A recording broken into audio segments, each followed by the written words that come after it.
Hello everyone, welcome back to my channel with another vlog. তো বেশ অনেক দিন বা অনেক মাসও বলতে পারো পরে আমি ভয়েস ওভার দিচ্ছি। তো গলার অবস্থাটা খুব খারাপ, তাও ভয়েস ওভারটা দিচ্ছি।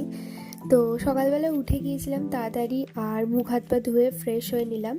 এরপর বিছানাটা ভালো করে গুছিয়ে নিলাম, এটা তো রোজগারই সবারই কাজ।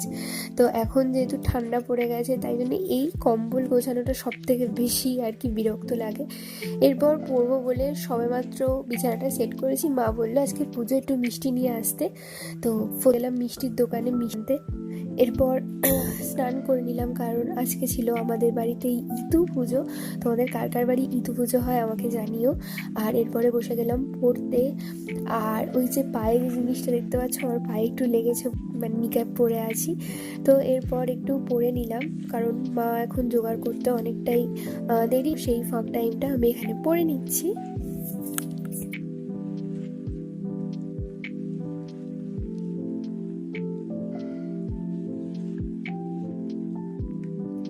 মা শীতের শুরুতেই একটা জবা ফুলের গাছ কিনে এনেছিল, আর এই ফুলটা এত সুন্দর।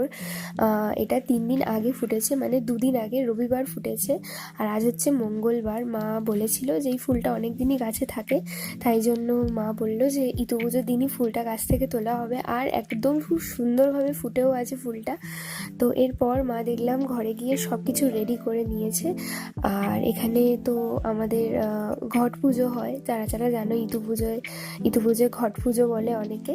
তো এই যে আমাদের রাজনা রানী চলে এসেছিল, আর এখানে আমরা ব্রতর কথা শুনতে বসেছিলাম।